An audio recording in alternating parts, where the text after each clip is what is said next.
Bismillahirrahmanirrahim. Assalamualaikum warahmatullahi wabarakatuh.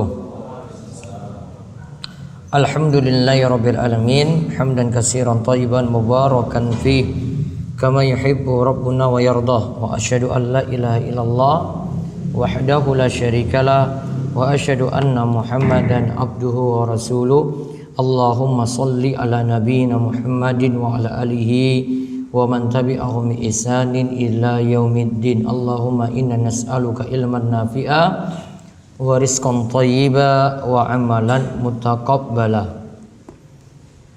Puji syukur kita panjatkan pada Allah. Salawat dan salam semoga tercurah pada Nabi besar kita Muhammad sallallahu alaihi wasallam. Baik Bapak, Ibu-ibu, para jamaah sekalian yang semoga senantiasa dirahmati oleh Allah, pada kesempatan sore ini kita kembali melanjutkan bahasan Bulughul Maram karya Imam Ibnu Hajar Al-Asqalani, masih dalam kitab nikah.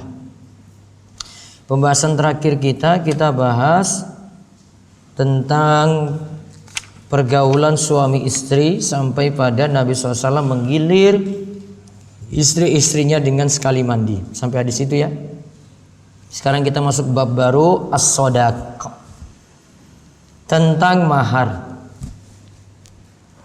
Jadi Imam Ibnu Hajar menjelaskan sebelum masuk ke masalah mahar itu tentang pergaulan suami istri terlebih dahulu.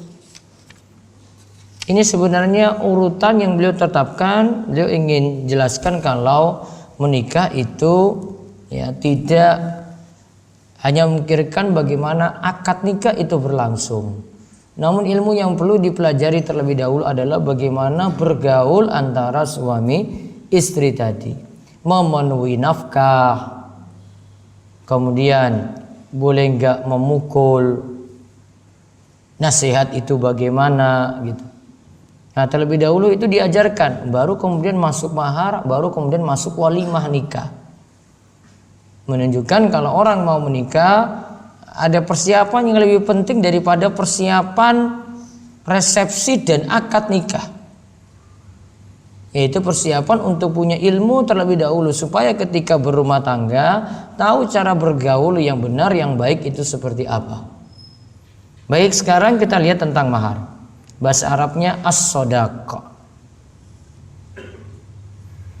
Shadnya di fathah, dalnya juga, boleh juga shadnya di kasrah, jadi bacanya babus sidaqah. Namun dengan fathah itu lebih masyhur. Bisa juga dengan bacanya shadnya itu di fathah, dalnya itu di dhammah, as-saduq, atau bacanya sodukoh. Itu juga punya maksud yang sama. Dalam ayat Al-Quran disebut dengan istilah tentang mahar ini, wa atun nisaa soduqatihinna nihlah. Berikanlah kepada wanita itu soduqatihinna, maharnya sebagai nihlah. Artinya disuruh beri mahar. Di sini disebut dengan soduqah. Secara pengertian, sodak atau mahar artinya adalah sesuatu yang diberi kepada wanita berupa harta atau yang jadi penggantinya, yang jadi pengganti harta tadi. Jasa juga berarti bisa sebagai iwat, yaitu balas jasa dari akad nikah yang berlangsung, sebagai balasan dari akad nikah yang berlangsung. Jadi berarti yang pertama dari pengertian ini diberikan pada siapa? Wanita, ya, bukan pada orang tua si wanita, namun berikan pada wanitanya. Yang kedua berupa harta. atau yang mengganti kedudukan harta tadi, yang jelas sesuatu yang punya nilai. Terus ini sebagai iwat, balasan timbal balik dari akad nikah yang berlangsung. Berarti kalau sudah terjadi akad nikah, mahar jadi harus. Kalau sudah terjadi akad nikah, mahar jadi harus.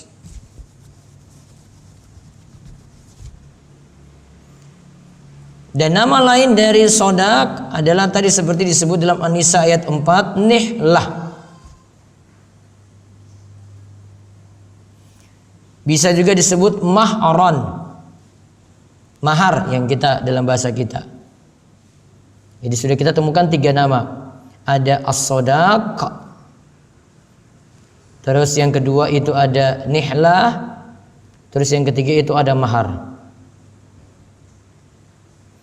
Terus tentang ketetapan mahar ini disyariatkan dalam nikah itu ada mahar sesuai dalil dari Al-Quran, As-Sunnah atau hadis, dan ijma, kesepakatan para ulama.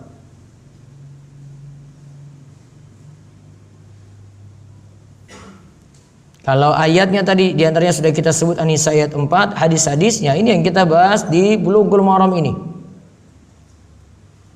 Sedangkan kalau ijma, kesepakatan para ulama, kata Syekh Abdullah Fauzan, adapun ijma, faqad ajma'a ahlul ilmi ala wujubi shadaq ala ikhtilafi madzahibihim. Adapun berdasarkan kesepakatan para ulama, mahar itu wajib. Mahar itu wajib. Walaupun ini dikatakan oleh mazhab yang berbeda. Setiap mazhab mengatakan kalau mahar itu wajib.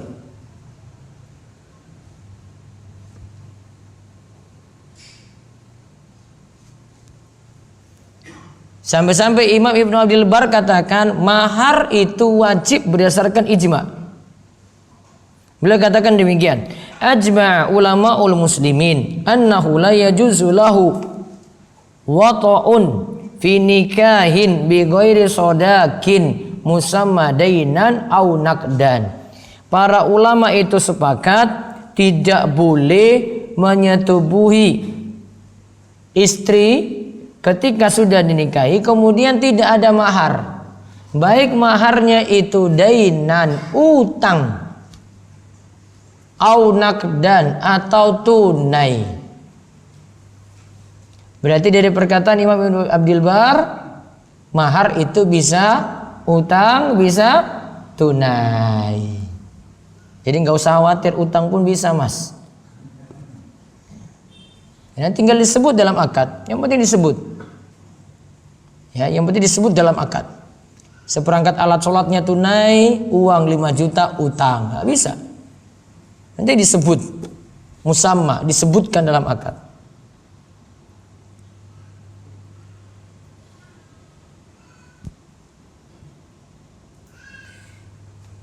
Apa hikmah disyariatkannya mahar? Mahar itu dijadikan kewajiban bagi laki-laki untuk ditunaikan pada si perempuan,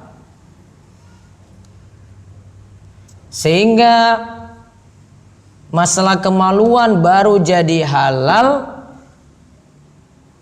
benar-benar dengan kalimat Allah. Dan mahar itu ditunaikan. Jadi untuk mengalahkan kemaluan, ya, mahar ini ada. Namun catatan, mahar ini bukan tujuannya layaknya jual beli. Syekh Abdullah Fauzan itu ingatkan, wala ya'ni as-shadaq annal mar'ata sil'atun tuba'.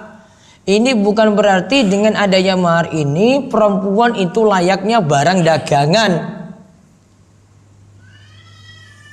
Karena sebagian orang masih menganggap seperti itu. Fayughali fil mahari. Akhirnya orang itu tinggi-tinggian dalam hal mahar. Maharnya mahal sekali. Dan dipakai syarat macam-macam. Ya, jadi bukan seperti barang dagangan. Artinya oh nanti lihat nih si perempuan nih. Kalau dia S1 maharnya sekian, S2 maharnya sekian, S3 maharnya sekian, tambah lagi sudah jadi hajjah, maharnya sekian lagi. Oh makin titelnya makin banyak itu. S1, S2, S3, hajjah tadi, mungkin profesor juga kali. Ya, lebih tinggi lagi. Nah itu jadi barang jual beli itu. Terus apa tujuannya? Mahar ini ada untuk memuliakan si perempuan. Jadi untuk pemuliaan.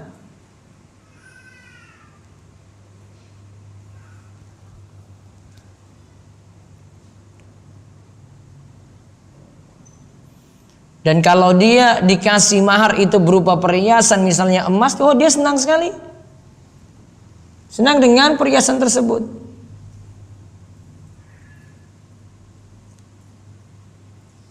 Dan kita kembali lihat di pengertian awal tadi, mahar itu jadi hak si perempuan, bukan orang lain. Jadi bukan bapaknya, bukan ibunya si perempuan.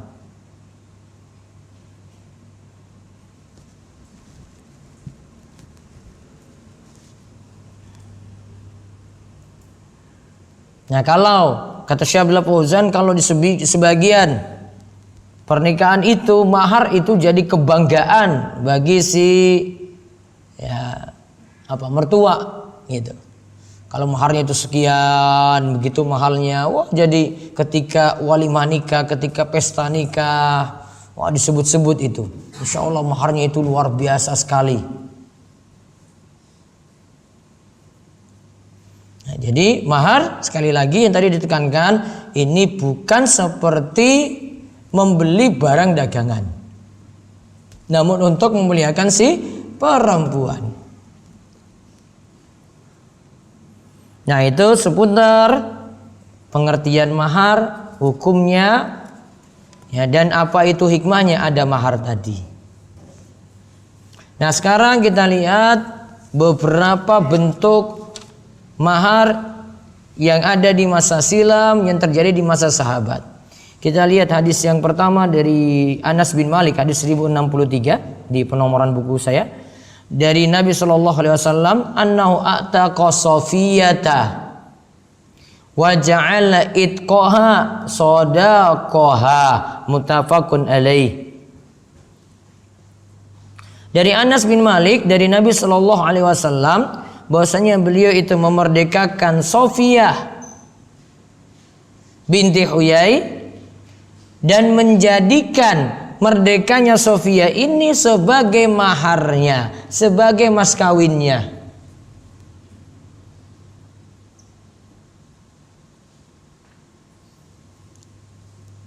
Safiyah itu yang dimaksudkan sini adalah Safiyah istri Nabi.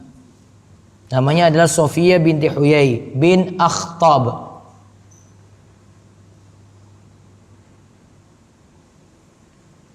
Di mana Huyai bin Akhtab itu tokoh dari kalangan Bani Nadir. Ibunya sendiri dari kalangan Bani Quraidah. Dulu suaminya adalah Salam bin Mishkam al-Quradi. Kemudian akhirnya setelah menikah dengan Salam, cerai. Janda berarti kan. Kemudian nikah lagi dengan Kinana bin Ar-Rabi An-Nadiri. Suaminya ini yang namanya Kinana mati ketika perang Khaybar. Lantas si Safiyah jadi tawanan perang. Ya, Safiyah jadi tawanan perang, dikuasai oleh Dihya bin Khalifah Al-Kalbi. Nabi SAW itu pernah mengatakan Jibril itu pernah datang dalam bentuk rupa Dihya bin Khalifah Al-Kalbi. Nah, jadi Safiyah awalnya dikuasai oleh Dihya bin Khalifah Al-Kalbi.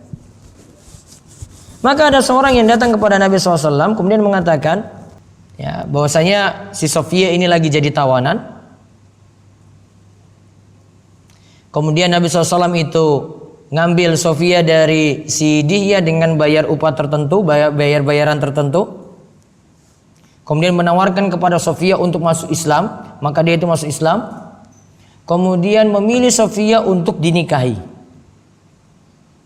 Kemudian setelah ingin menikahinya, dia bebaskan, Nabi SAW bebaskan Sofia dari status perbudakannya.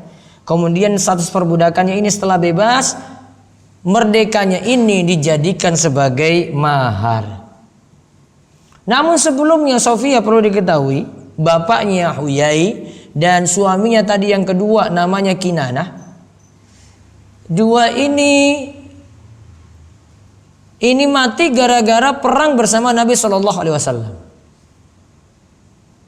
Jadi dua orang terdekat dari Sofia binti Huyai, ya, itu mati dikarenakan berperang dengan Rasul. Gak tahu siapa yang bunuh, namun yang jelas itu gara-gara peperangan dengan Rasul.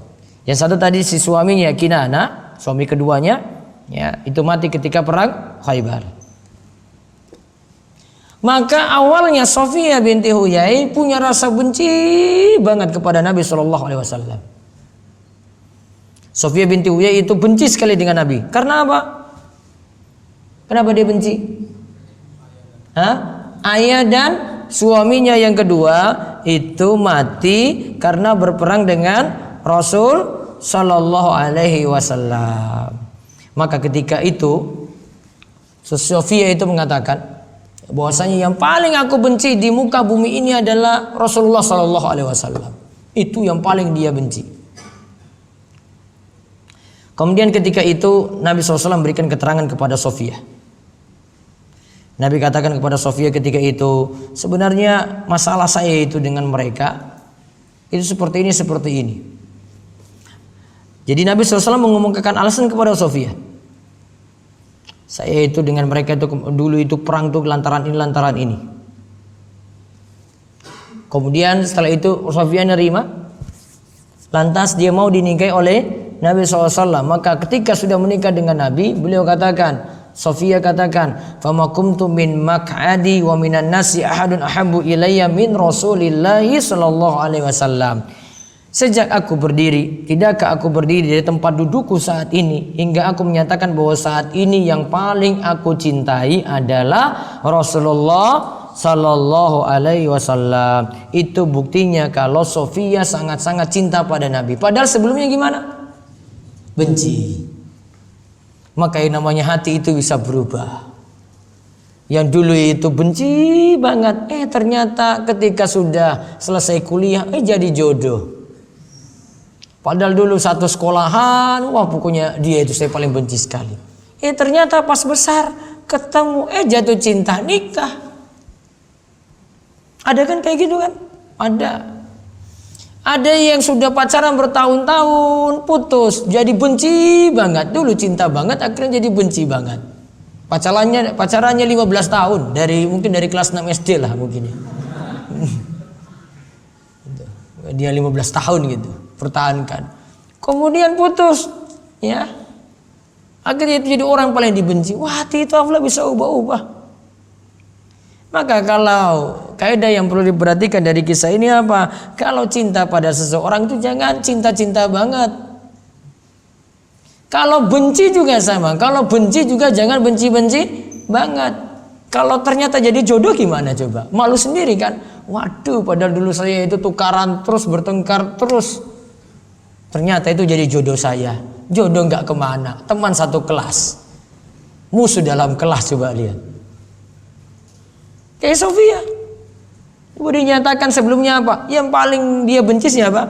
Nabi SAW. Karena bapaknya itu ya tewas, kemudian suaminya yang kedua juga tewas. Gara-gara cuma lantaran perang dengan Rasulullah SAW. Terakhir suaminya itu karena perang Khaybar. Hati bisa berubah. Allah yang membulak-balikan hati. Ya, hati bisa berubah seperti itu. Kemudian si Sofia ini meninggal dunia pada tahun Tufiyat fi Ramadan sana khamsina. Dia meninggal dunia pada tahun 50 Hijriah. Sedangkan Nabi SAW sekitar tahun 10-11. Berarti 40 tahun kemudian baru si Sofia meninggal dunia. Adapun silsilah dari Sofia, dia sebenarnya dari garis keturunan yang mulia. Karena kalau ditarik garis keturunan si Sofia itu sampai Nabi Harun alaihissalam. Suatu saat Hafsah itu sangat tidak senang sama Sofia. Maka dia pernah mengatakan, Hafsah, istri Nabi yang lain ya, putri dari Umar, katakan pada Sofia, bintu Yahudi, dasar kamu wanita Yahudi. Fabakat. Setelah itu Sofia nangis-nangis. Fadakhala alaihi an-nabiy sallallahu alaihi wasallam. Nabi SAW kemudian masuk menemui Sofia, wahya tabki. Dia dalam keadaan nangis terus.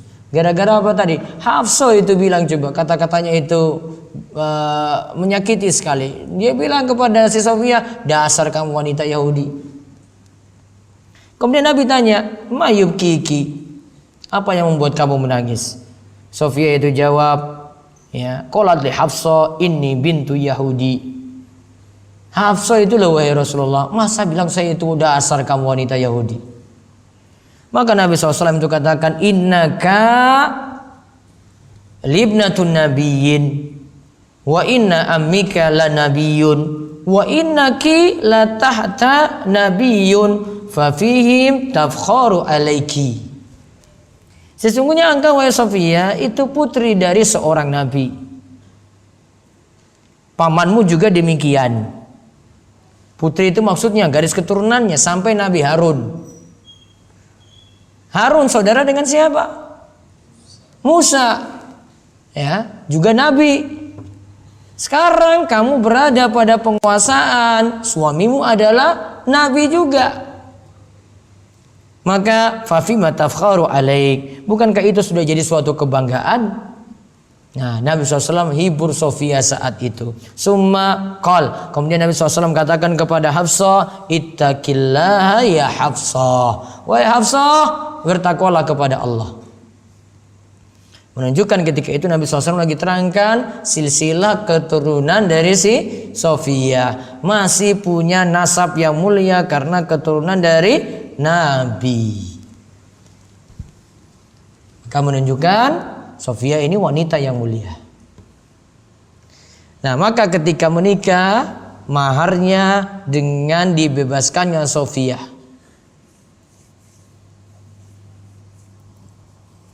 Ya, Sofia itu bebas. Mau bebas, Nabi SAW sudah menikahinya terus dibebaskan. Nah, itu jadi maharnya itu. Maka kesimpulannya, pertama, boleh jadikan mahar dengan dibebaskannya seorang budak.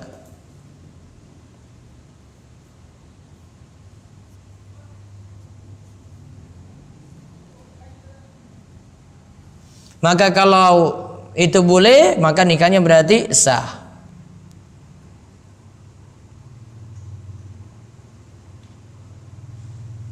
Kemudian faedah yang kedua, mahar tidak selalu berupa barang. Mahar itu tidak selalu berupa barang, bisa berupa jasa. Tadi jasanya apa? Ini kan gak wujud barang kan ini? Ini bukan seperangkat alat sholat, ini bukan emas sekian gram, bukan. Namun apa? Dibebaskannya Sofia dari perbudakan.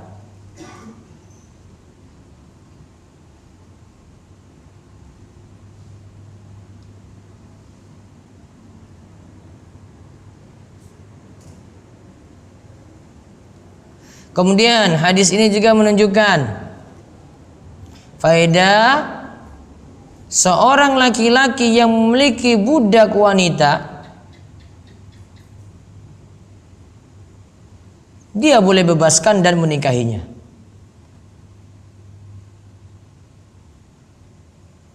Dan baginya 2 pahala. Imam Muslim, uniknya Imam Muslim ketika meriwayatkan cerita Sofia ini, setelah itu dia membawakan hadis berikut ini. Alladzi ya'tiku jariyatahu summa yatazawwajuha lahu ajran. Siapa yang membebaskan budak, kemudian dia itu menikahi budaknya tadi, maka baginya 2 pahala. Pahala pertama apa? Nah, budaknya bebas. Pahala kedua, dinikahi. Dan sekali lagi tadi ya, mahar tidak selamanya dengan barang. Misalnya nih ada pemuda gak punya uang, dia nikahi anak majikan. Pak, saya nggak ada mahar ini Pak. Saya kerja di tokomu saja. Bayaran saya itu, nah itu untuk mahar putri Bapak. Itu kalau dapat anak majikan itu misalnya. Ya. Maharnya itu, ya itu tadi gaji saya tadi, jasa saya kerja ini. Berarti dia jadikan apa? Jasa kerja. Boleh juga seperti itu. Jadi tidak selamanya dalam bentuk barang. Yang jelas seperti kata Imam Nawawi, yang namanya mahar itu sesuatu yang punya nilai. Jadi bisa dihargain. Ini kalau barang bisa dijual belikan berarti. Berarti kalau ini bisa punya nilai, ini bukan objek atau barang bermasalah. Kalau objek atau barang bermasalah berarti maharnya juga bermasalah. Contoh yang dijadikan mahar barang haram, barang najis. Saya mau nikah dengan kamu, nanti saya siapkan 1 lemari isi minuman keras misalnya. Gak boleh. Objeknya bermasalah. Objek bermasalah tidak boleh dijadikan mahar. Yang penting punya nilai tadi. Kalau punya nilai berarti bukan objek yang bermasalah. Kemudian sekarang kita lihat mahar Nabi SAW untuk istrinya yang lain. Dari Abu Salamah bin Abdurrahman radhiyallahu anhu annahu qala, bahwasanya dia berkata, sa'altu Aisyah zaujan Nabi sallallahu alaihi wasallam kam kana sadaqu Rasulillah sallallahu alaihi wasallam, qalat kana sadaquhu li azwajihi sintai asyrata ukiyatan wa nasyan. Qalat atadri man nasyu? Qala qultu la. Qalat nisfu ukiyatin. Fatilka 500 dirhamin. Fahadha sadaqu Rasulillah sallallahu alaihi wasallam li azwajihi, rawahu Muslimun. Dari Abu Salamah bin Abdurrahman radhiyallahu anhu, ia berkata, aku bertanya kepada Aisyah radhiyallahu anha, berapa mas kawin Rasulullah sallallahu alaihi wasallam? Ia berkata, mas kawin beliau kepada istrinya ialah 12 ukiyah. Ini suatu jumlah ya.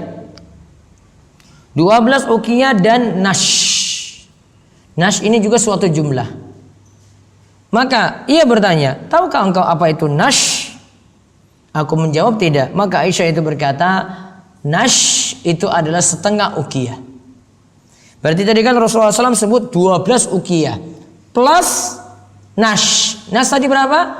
Setengah. Berarti bahasanya artinya 12 setengah ukiyah. Jadi semuanya setengah ukiyah tadi, jadi semuanya untuk maharnya tadi sekitar 500 dirham. Inilah mas kawin Rasulullah SAW kepada para istrinya. Hadis ini rawahu Muslimun, diriwayatkan oleh Imam Muslim.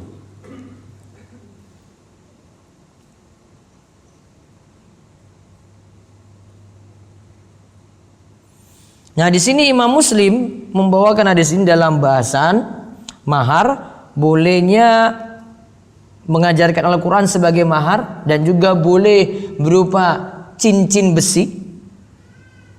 Mahar itu boleh dalam keadaan dalam jumlah yang qalil, sedikit atau banyak,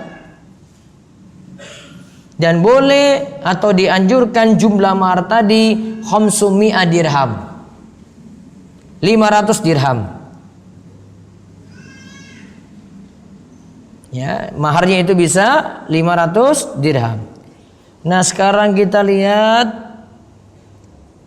tadi disebut 12,5 dirham, 12,5 ukiyah ini sama dengan 500 dirham, sama dengan 500 dirham.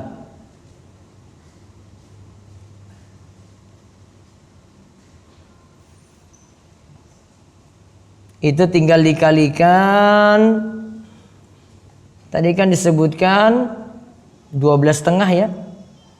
Iya tak? 12,5. Totalnya jadi 500 dirham. Kalau zakat mal 200 dirham itu sekitar 5 juta. Berarti 500 dirham berapa? 500 dirham 12,5 juta. Ya kan? 12,5 juta. Dan itu masih ukuran kecil di masa dulu. Nah, maka kesimpulannya dianjurkan, karena tadi saya bilang kecil ya, mahar itu tidak memperberat, alias jangan terlalu mahal.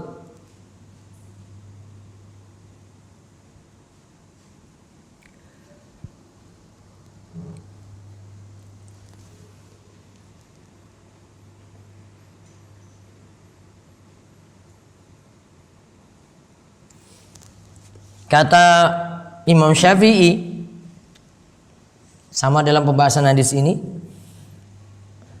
yang dimaksudkan dengan mahar adalah ahabbu ilaina, apa yang kita suka.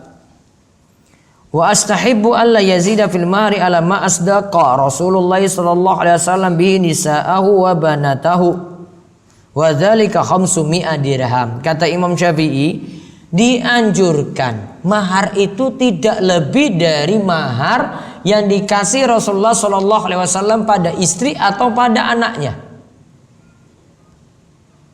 Yaitu jangan sampai lebih dari 500 dirham. Ya, jangan sampai lebih dari 500 dirham.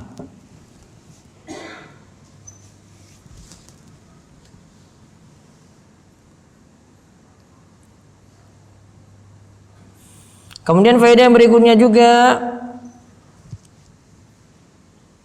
mahar sebenarnya tidak punya ukuran tertentu.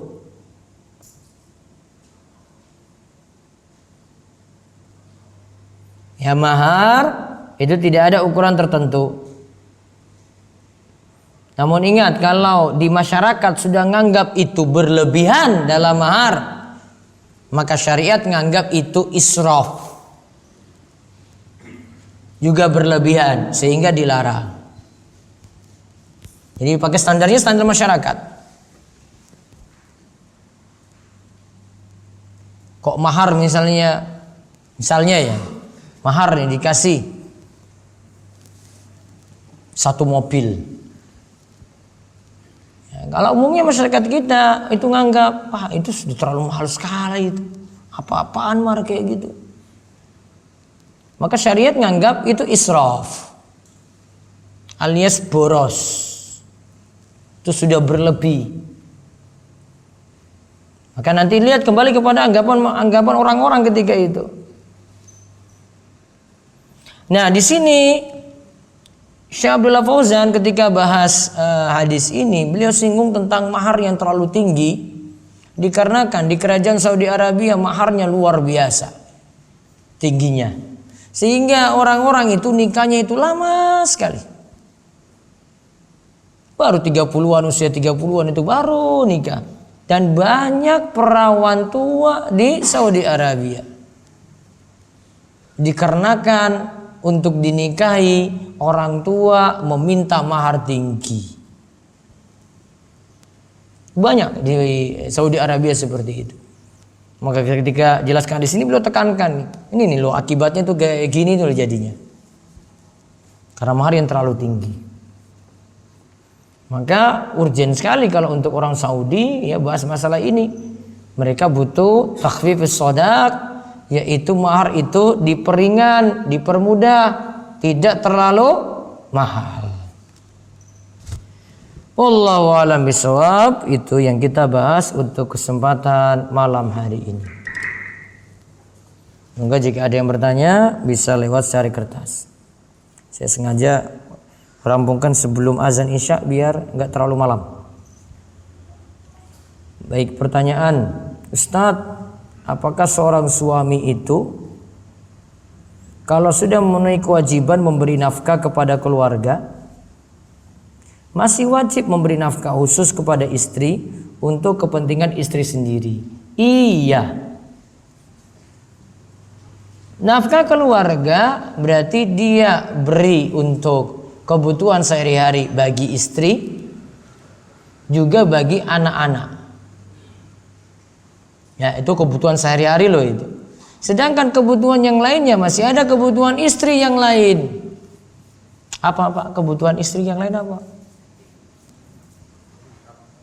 Baju. Apa lagi? Bapak-bapak, make up.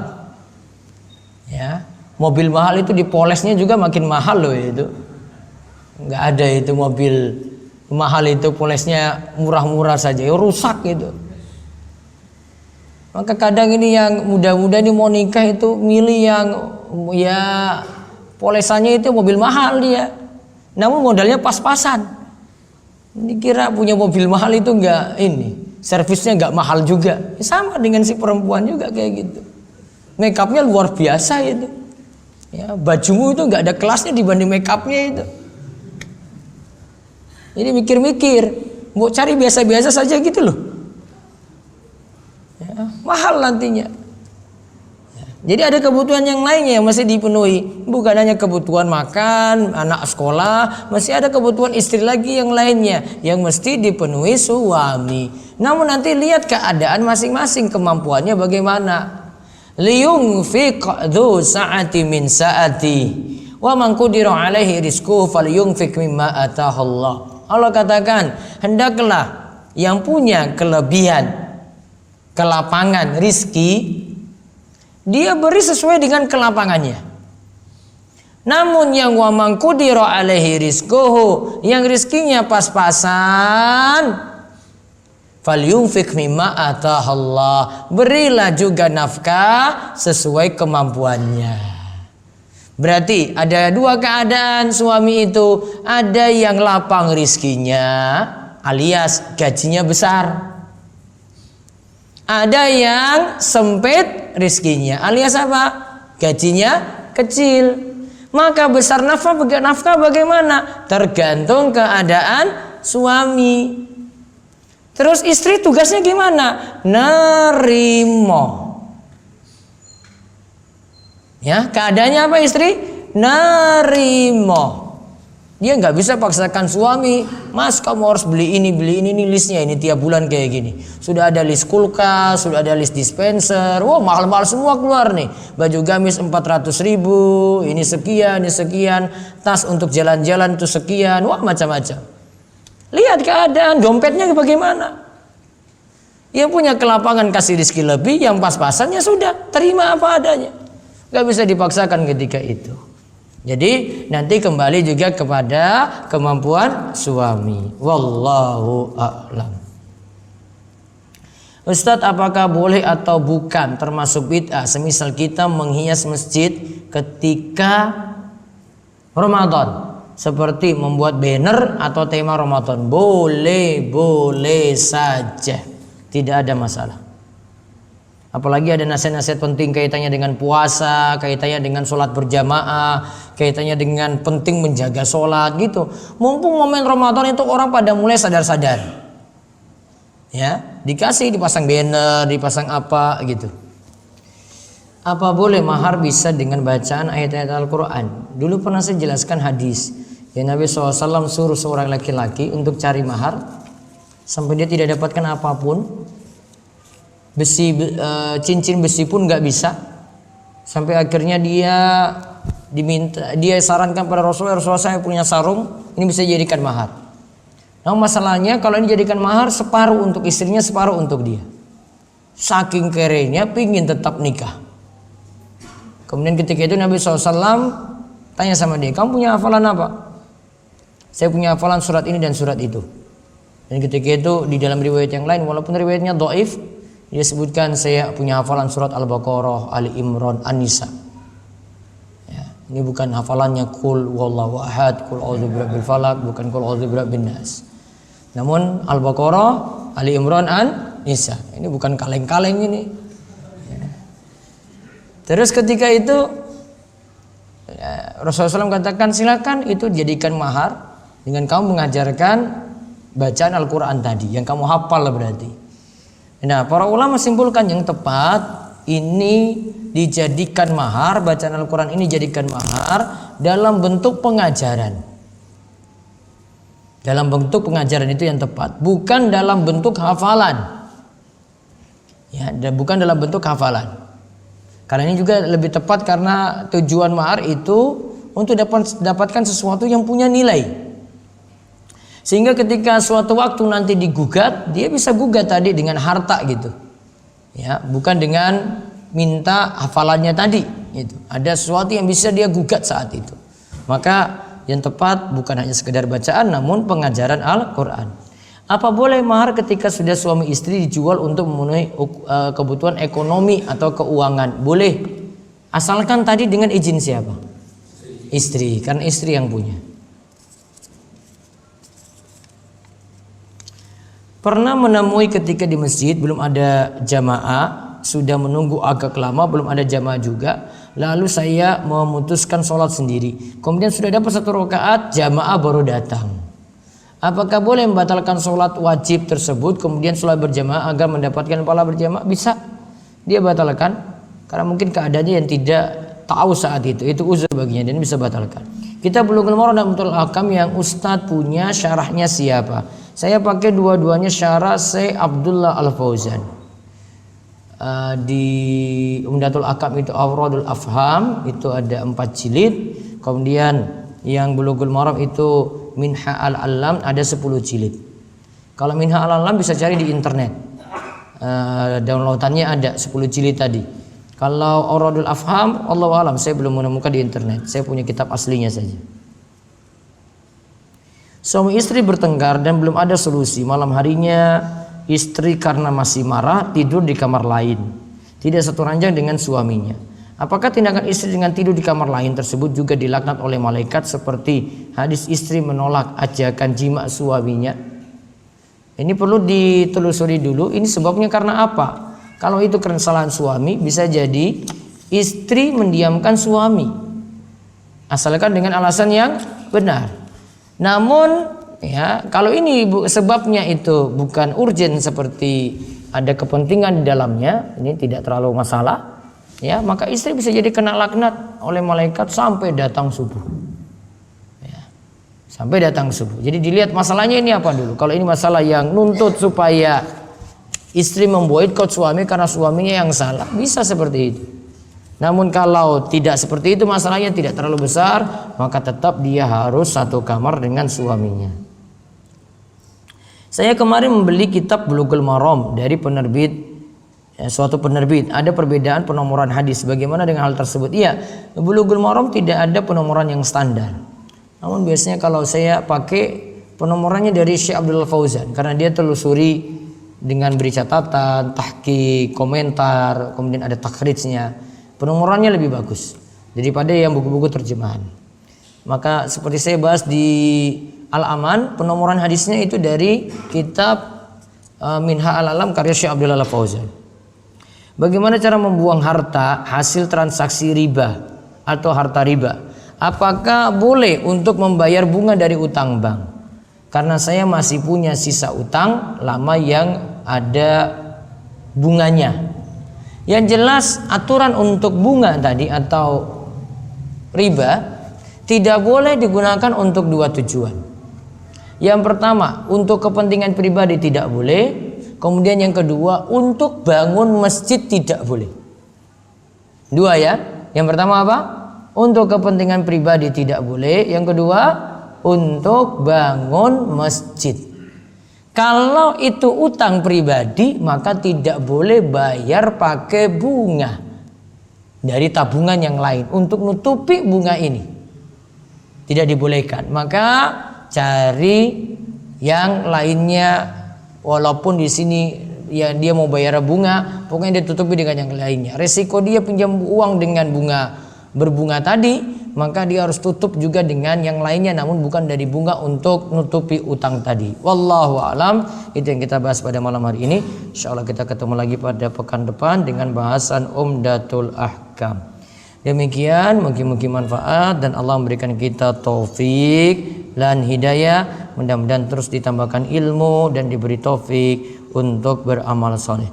Demikian kita cukupkan. Kita tutup kalian doa kafaratul majelis. Subhanakallahumma bihamdika asyhadu an la ilaha illa anta astaghfiruka wa atubu ilaik. Assalamualaikum warahmatullahi wabarakatuh.